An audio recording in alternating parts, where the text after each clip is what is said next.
வணக்கம்ப்பா. நீங்க ஒரு கேஸ் ஸ்டடி நம்ம ஒண்ணு பார்க்கலாம்.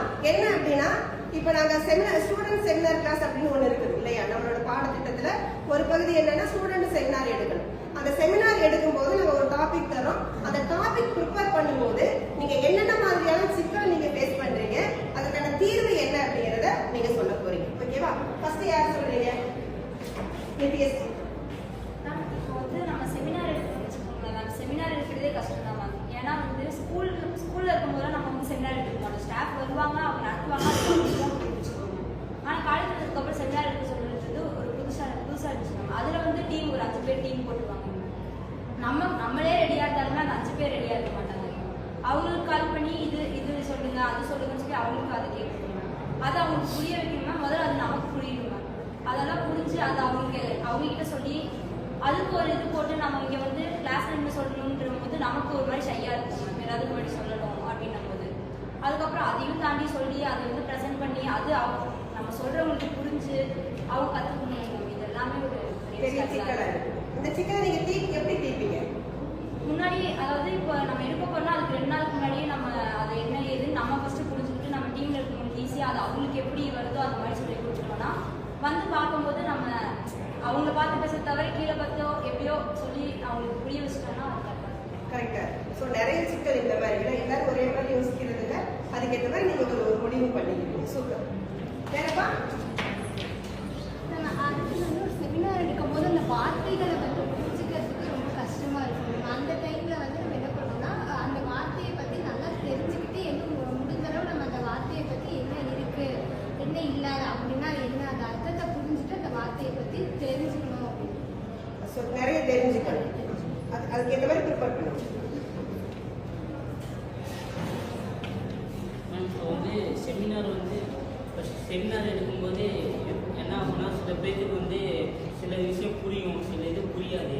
சில அந்த வார்த்தையை வந்து இப்போ வந்து நம்ம என்ன பண்ணுறோம், கூகுள் ஏஐ இந்த மாதிரி இதை வச்சு நம்ம யூஸ் பண்ணி போட்டு இப்போ நம்மளுக்கு அது ஈஸியாக இருக்குது. இதுவே முன்னாடி பார்த்தோன்னா அந்த இது வந்து கொஞ்சம் கஷ்டமாக இருக்கும்.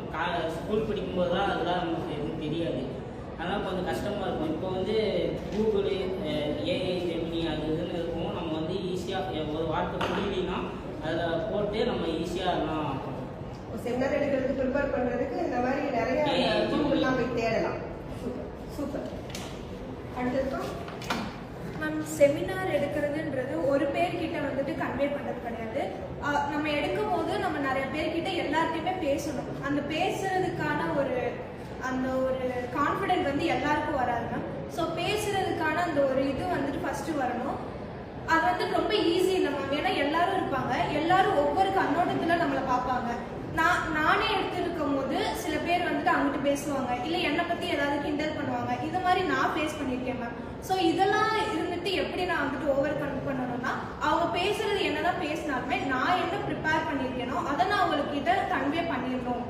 நான் இப்போ வந்துட்டு எடுக்கிறேன்னா ஒரு 4 பேர் வந்து என்கிட்ட வந்து சொல்லுவாங்க, நீ எடுத்தது எனக்கு புரிஞ்சிச்சு அப்படின்னு சொல்லும் போது எனக்கு அது ஓகேவா சாட்டிஸ்ஃபைடா இருக்கும். இது சிக்கலுக்கான தீர்வு நல்லா சொல்லுங்க. வேற இப்போ நம்ம செமினார் எடுக்கிறோம்னா அதில் வந்து போயட்ரிக் வேர்ட்ஸ் வந்து நிறையா இருக்கும். அது வந்து நம்ம நார்மலாக அது படித்தா புரியாது. அது வந்து நம்ம தெரியணும்னா அது தெரிஞ்சவங்கிட்டயோ இல்லை நம்ம பக்கத்தில் இருக்கிறவங்கிட்டயோ அது நல்லா சர்ச் பண்ணி கேட்டு அதை தெரிஞ்சுக்கிட்டு நம்ம சுற்றி இருக்கிறவங்கிட்ட சொல்லிக்கணும். செமினார் எடுக்கணும். செமினார் எடுக்கணும், மற்றவங்களுக்கு புரியுற மாதிரி எடுக்கணும். அடுத்து வேற? செமினார்னு சொன்னாலே முதல்ல எல்லாத்துக்கும் வர்றது பயம் மேம்.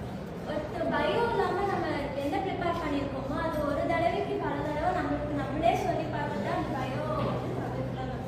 இப்போ வந்து நான் எடுத்திருக்கேன், நான் ஒரு டாபிக் சொல்கிறேன்னா அதில் நான் ஃபஸ்ட்டு கான்ஃபிடென்ட்டாக இருக்கணும். ஸோ அதுக்காக நான் என்ன ப்ரிப்பேர் பண்ணியிருக்கேனோ அது வந்து எல்லாத்துக்கும் புரிகிற மாதிரி தெளிவாக சொன்னேன். எல்லாருக்கும் புரியுற மாதிரி தெளிவாக சொல்லுங்க. சூப்பர். வேற? இப்போ அந்த செமினார் எடுக்கிறது வந்து நமக்கு வந்து ஒரு தைரியத்தையும் நமக்கு வந்து ஒரு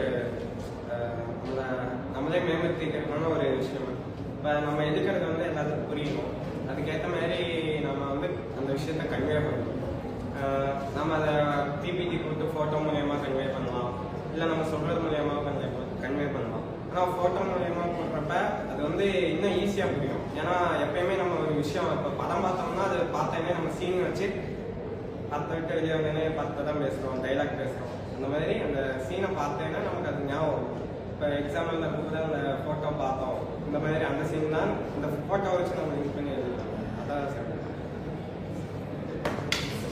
அப்போ ஒரு செமினார் எடுக்கும்போது நிறைய அதாவது மற்றவங்களுக்கு புரியணும் அப்படிங்கிறது நீங்கள் நிறைய சிக்கலையும் ஃபேஸ் பண்ணுறீங்க. எல்லாரும் ஒரே கண்ணோட்டத்தில் இருக்க மாட்டாங்க. ஸோ அவங்களுக்கு புரிய வச்சு அதுக்கப்புறம் எல்லாருக்கும் புரியுற மாதிரி கிளாஸ் எடுக்கணும். அந்த மாதிரிலாம் சொல்கிறீங்க, நிறைய ஐடியா சொல்லியிருக்கிறீங்க. எதிர்காலத்தில் நிறைய செமினார் எடுத்து உங்களோட நாலேஜ் ப்ரூவ் பண்ணணும் அப்படிங்கிறத நான் சொல்லி வாழ்த்துறேன். நன்றி எல்லாருக்கும். நன்றி.